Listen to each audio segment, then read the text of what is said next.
We have a great, good fortune to have former Prime Minister of Australia, Kevin Rudd, here today visiting. And we hope he comes back often. He's a friend of President Calderon, among others, but a person whom many of us have had a chance to see from time to time in his public life, where he was not only Prime Minister, but was Foreign Minister and the leader of the Labour Party. He is a Mandarin speaker and has been interested in China for a long time. And it's amazing how, if you look at a map, I know this is very hard for Americans, but we have a lot of international people here too. If you look at a map, if you look at it from some other perspective than from the U.S., things look different. So if you go look at it from the perspective of Australia, China, my goodness, it's a lot closer. It's pretty big, and not that big, but pretty big. But it's still not close. It's not as close as we think. It's a lot closer. It's a lot closer. And actually, you can see from a different side sometimes, and you often see some different things. So he's been a very astute observer of China, having thought about this over the course of his life. The way the session is going to work today on China's new leadership and some thoughts about where China may be going. He's going to start off for 15 minutes or so, and in an exception from our normal rules for the director's lunch, the first 15 minutes of his presentation will be on the record, so that's why Jim is taping this. And then as soon as that's done, that'll be our introduction. The conversation, the back and forth will be off the record. So I'll remind us, but for on the record, this is his official views, which he's now, since he's not an official, can offer his own views. And if he decides that off the record he disagrees with himself, he can tell us that. In any case, we're very proud to have Kevin here today, and we look forward to this conversation. Kevin. Well, thank you very much, Graham, and for the kind invitation to be here today. As a kid, the first book I read on international relations was Essence of Decision, and it's kind of good to be here with the guy who wrote it. Also with Felipe, we used to meet and video conferencing a lot, which meant that in the lead up to global climate change conferences, in the lead up to Copenhagen in particular, it was usually midnight in Australia, 6 a.m. in Mexico, which means that I was into my second glass of scotch. Felipe, being a very modest and moderate Mexican. Second glass of milk. Coffee. And which is one of the explanations as to why Copenhagen didn't produce the results it should have. But his global leadership on climate change questions, I think, is outstanding, quite apart from his extraordinary leadership in Mexico. And Joe, it's an honour to be here with you and other colleagues.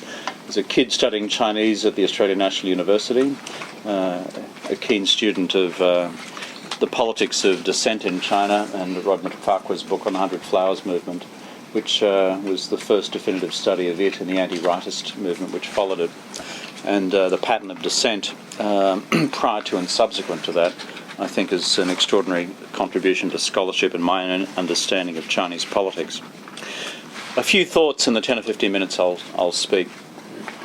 One is what this new leadership in China is actually like, and two, what it means for economic policy. A few thoughts on the prospects for domestic political reform, whatever that term may mean, as it's one of the sloppiest terms of art in the Chinese domestic and international discourse.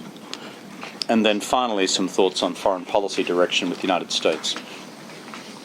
And I'll try to significantly disagree with myself in the off-the-record Q&A which follows, and that was off the record, that last comment. On politics itself, the leadership, this actually was fairly tightly fought in the lead-up to the events of the 18th Party Congress. We've all read the international reports about the internal debates. Based on my own discussions in Beijing in recent times, I think that's reasonably accurate. But what you've landed with is a leadership team in the Standing Committee, which is strong in terms of its policy credentials on where the Chinese economy now needs to go. My own view about Xi Jinping himself is that he arrives in the Standing Committee with a consensus of people around the key policy project of transforming China's economic growth model. I think, based on observations both personally and with people who know him well, is that Xi Jinping is likely to turn out to be the single strongest Chinese leader that we've seen, certainly since Jiang Zemin and possibly since Deng Xiaoping himself. Why do I say that? Now, the reason I say that is that he brings to the table strong credentials both on the question of his military background and his father's military background, but also simultaneously his father's background as economic reformer, both in the 50s and subsequently with Deng Xiaoping in the post-78 period, as well as Xi Jinping's own personal credentials in terms of his administration of a number of key subnational entities in China, both provincial and municipal, which is where I first met him when he was down in Xiamen back in the Mesolithic period of my own career. That was a joke. Okay. I'm not that old.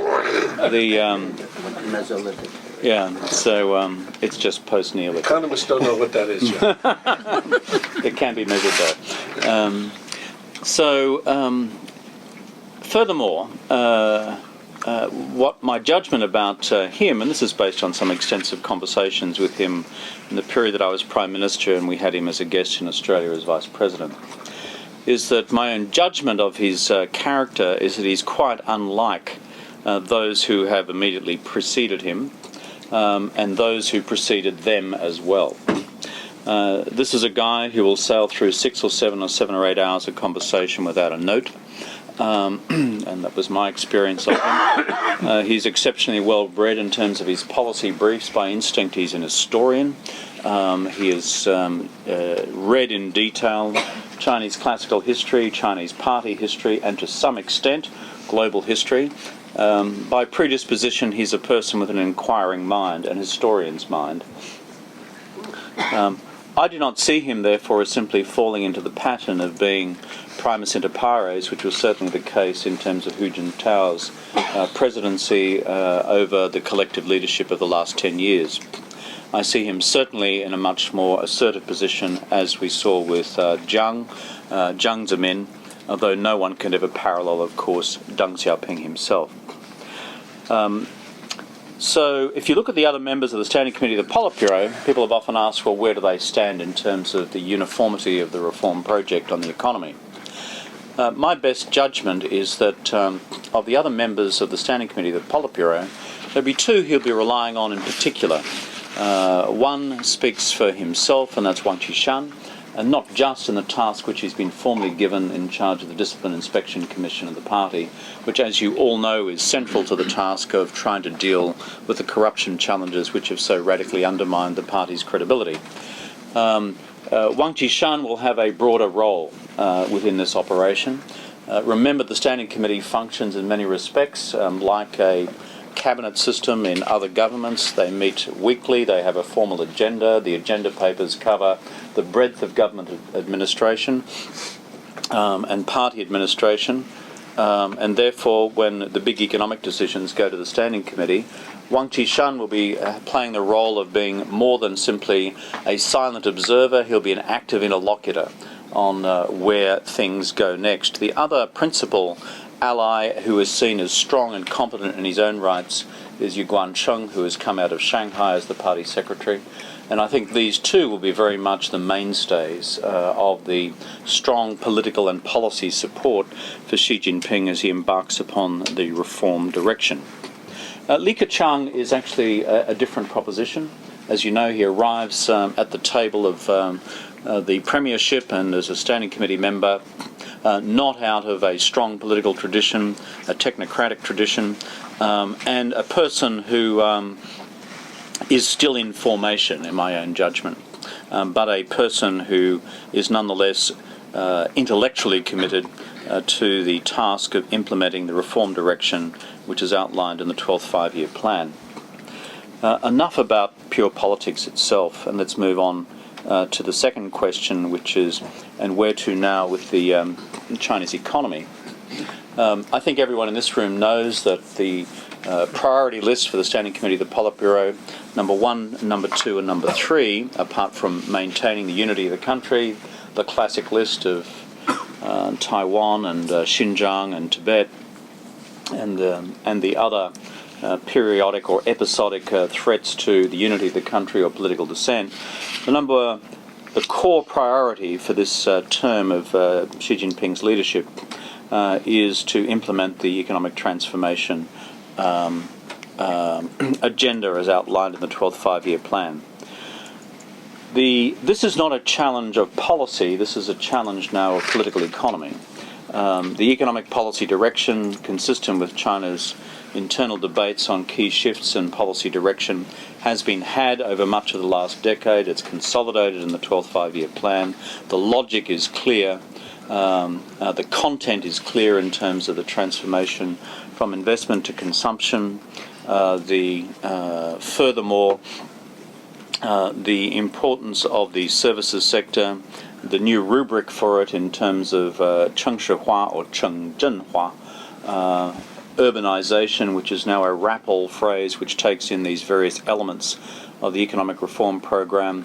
But frankly, the hardest one of all of them will be the reform of the state-owned enterprise sector.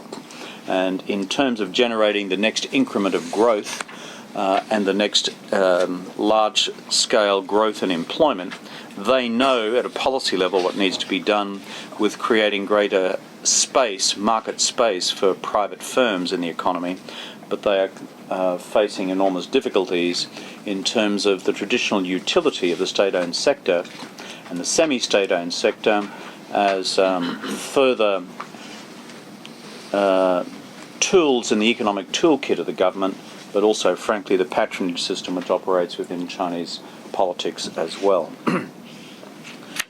So it is not a challenge of policy direction, but one of political economy, which brings us to the next question: who constitutes the economic policy team of this new administration? Li Keqiang, I've referred to. The decision to retain Zhou Xiaochuan as a governor of the People's Bank of China is important and is generally regarded within Beijing leadership circles as positive for Xi Jinping's leadership. Zhou Xiaochuan knows the policy script in terms of his continued role in Chinese monetary policy, and more broadly in the internal economic policy debate, continuity is seen as being a useful addition to what is overall a new leadership team. The promotion of Lo Jihua to become the finance minister is an important decision. Lo himself is no political slouch. He will actually contribute a considerable amount of political muscle to implementing the reform task. The unknown question is how Xu Xiaoying will perform now as the head of the NDRC, the Fagaiwei. This is an open question, and there are multiple views in Beijing in terms of how that is going to go. And I'll come back to that in the Q&A in a different way. The question of the overall performance of the economy is of continuing concern to the new leadership. There is an interesting paper produced by the NDRC on China's growth prospects out to 2022, which was only released a month or two ago, which varies, well, actually a few weeks ago, which people around this gathering may be familiar with. But the projections out in terms of growth levels, average growth levels by the time you get to 2018, 2022, coming down to 6.5, 6%, frankly is focusing the minds increasingly of the urgency of the economic transformation task on the part of the leadership. As you know, the paranoia about being caught in the middle income trap is a large preoccupation of leadership. The question of, therefore, whether these growth levels are desirable, sustainable, or sufficient for the remaining tasks facing the political economy of China, again, is pressing on the leadership. One final point which goes to the politics and the political economy is this.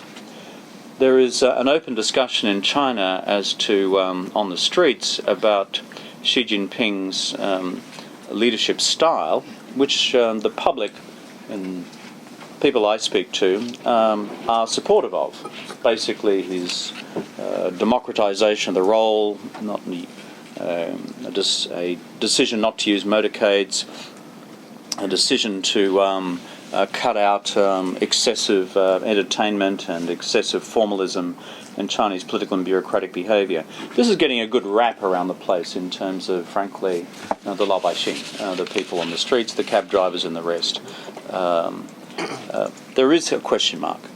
And the question mark is that when Xi Jinping uses the term 中国之梦, the China dream, if you're in the business in Western politics of expectation management, this is a very difficult expectation to manage, because every Chinese person is going to have their own definition of a 中国之梦, and most of those are going to go to people's current set of employment and living standard circumstances. And I simply add that as a caveat to the inherent policy and political economy complexity of dealing with the task that he has. I will deal with the political reform question in the discussion. Let me just conclude on foreign policy in the 2 or 3 minutes I have left. The new formulation which Xi Jinping has now been using since he visited this country in February last year as Vice President on his conceptual framework for dealing with the relationship with the United States, which Joe has already written something on, 新型大国关系, which is a new form of great power relationship, is of itself interesting. People who follow this relationship closely will know that there have been multiple formulations to describe China's international foreign policy engagement in the period since Deng Xiaoping. I won't go through the list, but there is an extensive list, and these have often remained in the realm of kohao, that is, slogans, rather than frankly being detailed frameworks through which you can actually interpret, understand, and implement China's foreign policy. This one is interesting, 新型大国关系. Firstly, it comes out of a body of thought in China, which people in this room will be familiar with, about the study of the rise and fall of great powers. China was fixated with the series put out by Central Chinese Television in 2006, a 12-part series beginning with the rise and fall of Portugal around about 1500 through until the present, as only the Chinese could do. And the attendant work within think tank land and policy research establishment on this subject has been phenomenal. Essentially, the argument is this, that rise and fall, which has often been accompanied by periods of not just strategic instability but open conflict, can in fact be avoided under this new slogan, a new form of great power relationship. And that is the one element, conceptually, which is consistent in all the Chinese domestic commentary on what this means. The other practical elements, if you like, were enunciated by Xi Jinping when he was here last February. Number one, deepening strategic trust. Number two, I think problematically, a position which says that a new form of great power relationship with the United States has to be based on a recognition of one another's core interests and major concerns, 核心利益. And that, of course, hangs on definitional questions, which, where the rubber hits the road on that, is where the South China Sea is, in fact, a 核心利益 in all of China's future pronouncements of what its core interests comprise. The others, in terms of expanded bilateral cooperation in other spheres, together with greater cooperation through international institutions, we're familiar with. That's about where the detail stops in terms of this new slogan. There's nothing more definitive on it. When you ask the think tanks in Beijing, as I did last week, so where's all this going? And, there is now what I describe as a virtual stampede of activity across think tank land to try and put flesh on the bones of this new concept. And I know they're engaging various foreigners on this subject as well, including in this country. My final point is this, though, Graham, is that despite the lack of detail, the argument I advance is that this is a concept which, frankly, the United States should grab, use, and work with in terms of how the Obama administration, in its second and final term, wants to develop a new level of strategic trust with the Xi Jinping administration. The article I've written in the most recent edition of Foreign Affairs magazine deals with this. I seek to outline what I describe there as a roadmap, a new strategic roadmap for China-US relations. It is not a destination point about where you reach. It is simply an exercise in how you build, step by step, strategic trust between China and the United States, given the extraordinary trust, not just gap, but chasm which exists between China and the United States right now on core strategic questions. To the extent that I believe within the system at present, the international system, it's disabling. When you're trying to draw upon any level of strategic ballast, for example, to deal with the topic du jour, namely what's happening in the DPRK, and this morning with the DPRK, let alone the ones which were topical in the last 3 months to 6 months, whether it's Diaoyudao, East China Sea, Senkaku, or South China Sea. Frankly, a step-by-step approach to building at least a basic level of strategic trust, I believe, is now necessary in order to deal, or at least manage, these issues which are becoming, frankly, too numerous, too complex, and too simultaneous on the East Asian security agenda. I won't go to the detail of what the roadmap itself suggests. It's in Foreign Affairs magazine, but it argues that an element within the global rules-based order which is not functioning, China and the US should focus on and work through and discuss and resolve together, whether that's in trade, whether it's in climate change, whether it's in non-proliferation, particularly given the current topicality and reality of the North Korean threat. Regionally, working on confidence and security building measures in Asia. We have not had the equivalent in Asia of a Helsinki process, and bilaterally using higher level and regular military contacts at Joint Chiefs level, dealing with the new and emerging elephant in the room of cybersecurity. I'll leave my remarks there, but that, I think, provides, hopefully, a basic framework for the discussion which I hope will now ensue. Thank you. Fantastic.